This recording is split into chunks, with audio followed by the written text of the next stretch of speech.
자, 피초원입니다, 여러분들. 지금, 여러분들 제가 항상 얘기 드리는 거였지만은, 저희가 이제 피초원 영상을 통해서 말씀드린 것 중에 좀 중요한 내용이 다소 있었어요. 어, 지금 달러를 움직이는 요인 자체는 유로존의 통화 정책이 굉장히 중요하다. 왜 그러냐면은 달러 보유액 관련해갖고 58%가 유로존에 몰려있기 때문입니다. 달러를 변동시킬 수 있을 만한 요인이라고 항상 설명을 합니다. 다음 주 9월 10일이죠. ECB 통화정책 회의가 열려 있습니다. 근데 지금 통화정책 자체가 ECB에서 나올 만한 내용을 좀 다소 주목을 해야 돼요. 원래 보통 주목을 안 해요. 이제 톡 까놓고 얘기를 하면은, 근데 문제 자체가 뭐냐면은 17일날 있을 이제 유로 소비자 물가 지수죠. 자, 확인 한번 해보도록 하겠습니다. 유로 소비자 물가 지수가 이제 예상치가 마이너스가 떴습니다. 자, 뉴스 한번 읽고 가도록 할게요, 여러분들. 이제 이거를 이제 디플레이션이라고 하죠. 지금 인플레이션에서 이제 마이너스가 발생하면 이제 디플레이션으로 바뀌는 거예요. 그래서 흔히 표현을 하자면 좀 D의 공포라고 얘기를 하는데, 뉴스를 한번 읽어보도록 하겠습니다.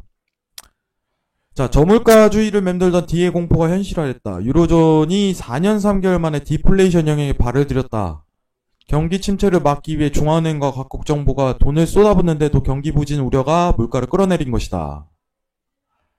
자, 그래프 보겠습니다, 여러분들. 유로스타트라는 기업에서 이제 리서치 회사에서 선제적으로 어떻게 보면은 지금 시장 상황에 대한 예상치 자체를 뽑는데, 이번 나오는 예상치는 마이너스 0.2%야 하면서 얘기가 나왔어요. 문제가 큽니다. 예. 지금 이제 골 때릴 거예요, 아마 유로존 상황이. 유로존이 그나마 이제 소비자 물가 지수에 대해서 조금 신경을 안 쓰고 있었던 이유 자체는 지금 마이너스 금리 제도까지 거의 이제 통화 정책에 대한 수단이란 수단은 다 썼어요, 유로존이. 야, 추가적으로 할 게 없으니까, PEPP라는 어떻게 보면 긴급적인 수단을 통해서 코로나 사태를 극복하려고 노력을 했었죠, 유로존은. 양적 완화가 아닌 PEPP를 통해서. 근데 중요한 거는 이제 인플레이션이 아닌 이제 디플레이션 발생 상황 자체가 발동을 해버리면은 문제 자체가 이제 기업 실적 악화 자체가 이어질 상황이 전개가 되는 거예요. 자, 일전에 여러분들 재미로 또 얘기하자면 22 이제 DLS 사태 이런 거 있었죠. 예. 독일 국채 관련해갖고 문제가 생겼던 부분도 유로존이 심각한 위기를 겪었기 때문에 나왔던 부분인데, 그만큼 유로존은 지금 상대성 평가로 했을 때 미국은 통화 정책에 대한 앞으로 과정 자체가 굉장히 많이 남았지만 유로는 갈 데가 없는 상황이에요. 그나마 최근에 합의를 이룬 건지 회복기금이라고 해갖고 여러분들 합의를 이끌어내서 돈을 좀 모으긴 했죠. 근데 디플레이션이 발생하면은 또 돈을 풀어야 되는 상황이 전개될 가능성이 굉장히 높다. 그래서 세 가지 포인트 자체를 확인하도록 하겠습니다.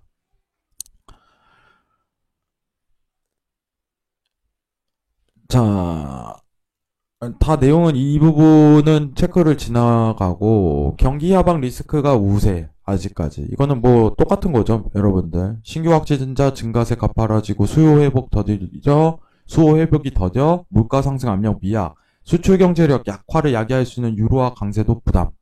사실 지금 유로화 강세는 미국 통화 정책으로 인해서 강세가 떨어지는 것 뿐이지 유로화가 뭐 잘 나가고 뭐가 돼갖고 하는 게 아니에요. 양적 완화 자체를 좀 축소하는 과정이 펼쳐진다면 통화가 강세가 나와요. 근데 지금은 유로가 강세가 나오는 거는 달러가 하락했기 때문에 나오는 거지 유로가 잘 나가서가 아니다. 명확하게 기준을 좀 잡아주시기 바랍니다. 이 기준 근거가 되는 거예요. 그러면은 유로화가 추가 강세를 제한하는 요인으로 작용할 전망, ECB 관전 포인트는 뭐가 있을까? 이렇게 보도록 하겠습니다. ECB는 3월, 6월에 APP 운용에 있어서 자본 출자 규모 기준, 회원국별 국채 매입 비중을 부여하는 캐피탈 T를 탄력적으로 적용해 프랑스, 이탈리아, 스페인 국채 매입 비중을 늘려왔고, PEPP를 신설해 7월까지 440억 유로 규모 자산을 매입해왔다. 원래 통화 정책의 사이클에서 있는 수단이 아닌 거예요. 팬데믹이 일어나고 나서 긴급하게 진행을 했던 게 사실입니다, 여러분들. 긴급하게. 팬데믹이 일어났기 때문에. 그게 PEPP고, 원래 PSPP였어요. 근데 긴급하게 신설을 해가지고, 어떻게 보면은 부양을 조치를 했다. 이 정도만 판단하시는데, 문제는 PPP 연장 등 추가 양적 의지를 피력할 전망. 이게 첫 번째입니다. 그럼 추가적인 양적 완화를 시도한다는 뜻이네? 유로는 약세장으로 좀 되돌릴 가능성이 높겠네? 달러는 조정을 들어갈 가능성이 높겠네? 이 두 가지인 거예요. 근데 팩트적인 부분만 유로존하고 미국하고 비교를 해본다면은 미국은 앞으로 양적 완화에 대한 정책이 계속적으로 남아있는 상황이지만은 유로는 연장 이 정도밖에 할 수가 없는 거야. 상황이. 왜냐? 지금 마이너스 금리라는 것까지 갔는데 추가적인 도모를 뭘 하겠냐 이거지. 시장 상황 자체가. 근데 PPP에 대한 연장통을 통해서 유로 하락에 대한 어떤 조정치를 들어갈 가능성이 높다는 게 시장의 근거 판단입니다. 여러분들. 자, 캐피탈 키를 탄력적으로 적용해 회원국 국채를 매입 중이고, 그리고 매입 규모는 총액의 지금 33%까지 PPP는 매입했고, 또 돈을 늘리겠죠. 회복기금을 좀 결정을 한 상황인데 또 따로 그거는 냅두고 PPP 규모를 늘릴 가능성이 높다는 게 지금 시장의 견해예요.